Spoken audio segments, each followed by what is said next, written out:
The split between Ruto and Rigathi seems to be widening each passing day.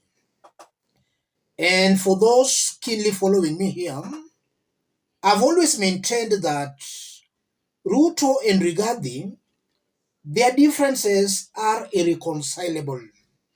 And the only way they can be reconciled if Rigathi can prove to Ruto he controls the mountain ground.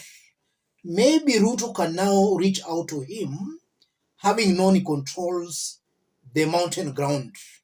But before he does that, I'm not seeing these two leaders working together.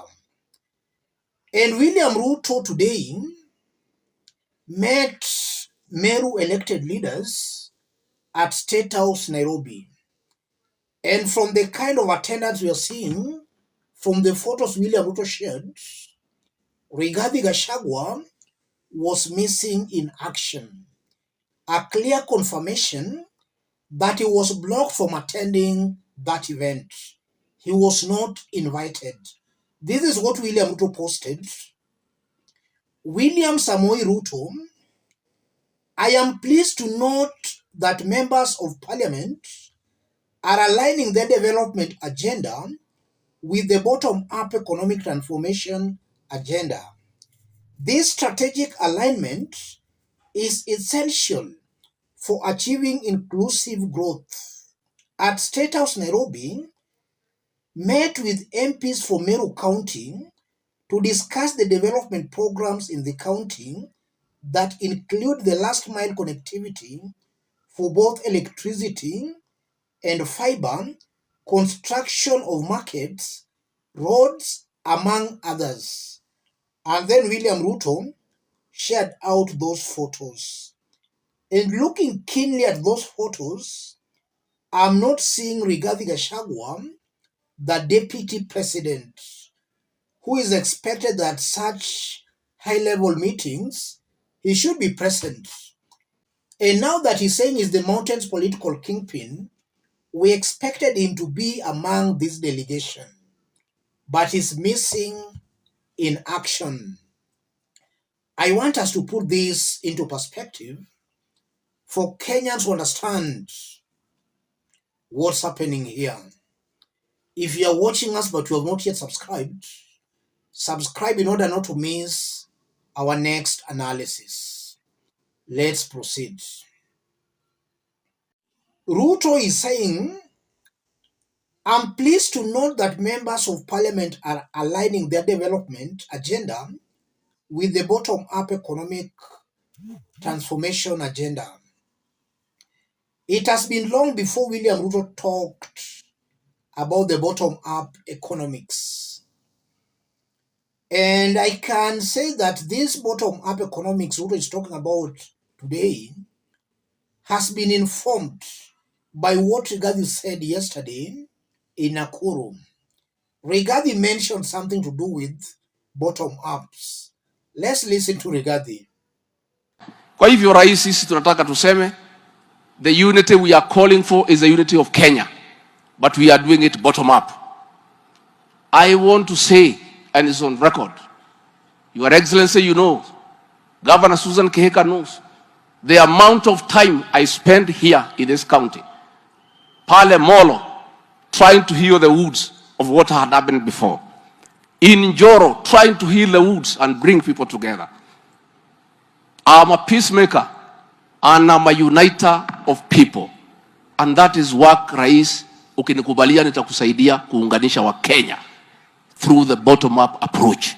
Tuanzie chini tukiunganisha zizi zote nyuma ya rais wetu. And that we shall continue to do. And there is no conflict. The unity we call for is not against anybody. It's unity of purpose. So that people have unique challenges and peculiar interests that are specific to themselves. I believe that's what has influenced Ruto into talking about bottom-up economics. And this, in one way or the other, shows that William Ruto has a problem. He has got a problem. Does he understand what he's talking about? Does he understand what this bottom-up economics is? Does he understand it? I'm seeing a William Ruto who has started feeling the heat from Rigathi Gachagua. He was undermining Rigathi, but now we are seeing he has started feeling the heat from Rigathi Gachagua. That's why he's talking about bottom-up economics.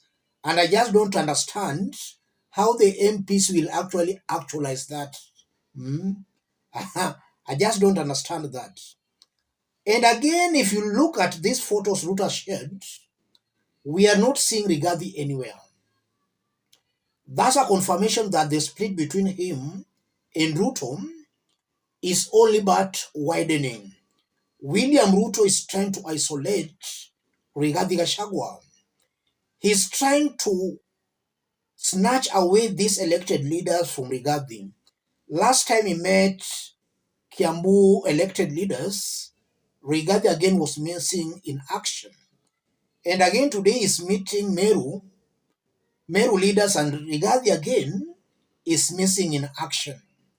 Rigathi ought to be attending these meetings because it's believed that is the representative, the spokesperson, the kingpin of the entire mountain in Ruto's government. He represents the mountain, but is missing in action. A confirmation that Ruto is isolating him. Ruto is trying to take away the members of parliament from him, the elected leaders. And from the look of things, Ruto is succeeding on that. In terms of elected leaders, Ruto has already taken the majority. And that's the same trick Ruto used on Uhuru Kenyatta. He first of all reached out to the elected leaders who are now campaigning for him on the ground against Uhuru Kenyatta. That seems to be the same strategy William Ruto wants to deploy on Rigathi Gachagua, where now he will be using these elected leaders to decampaign Rigathi on the mountain. That's what I'm seeing here. And I'm seeing a William Ruto who has already laid out an elaborate strategy on how to finish Rigathi politically before 2027. And this is meant to stop Rigathi come 2032. Ruto has started this process early enough in order not to give Rigathi Gachagua that room to mature up as the mountain's political kingpin. Uhuru Kenyatta waited until when it was too late to destroy Ruto, and that gave Ruto that leeway to build himself on the mountain. I'm saying Ruto is not giving Rigathi that time to build himself. He has to be destroyed as early as possible. And I support Ruto on that. That's an excellent strategy. He has just to be consistent. He should not be blowing hot and cold. And also from those photos Ruto shared out, I've not seen Kawira Mwangaza, the Meru governor. And that in one way or the other convinces me that either Mwangaza is 50-50. And that's why most definitely he's not part of this delegation. Or maybe William Ruto just wants people he can easily control. Maybe the governor is not easy to control, but Ruto wants people he will control very easily to further his agenda on the ground. As I conclude, this war between Ruto and Rigathi, this is a very interesting war, and I'm seeing the gods have conspired to destroy these two leaders, Rigathi and Ruto, because even before this split came out in public, already Kenyans were tired of a William Ruto Rigathi's government. Kenyans were already tired. And now, if you add to the split, then you can just see how unpopular this government is becoming.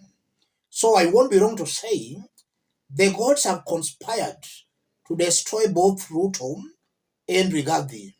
Because if Rigathi is today impeached from the government, I don't think he will successfully become the mountain's political kingpin. Ruto will just appoint somebody from the mountain, and within a very short time, the mountain will start rallying behind the new leader or the new deputy president, because he'll be seen to be closer to power. That's what I'm seeing here, ladies and gentlemen. Let me stop it there.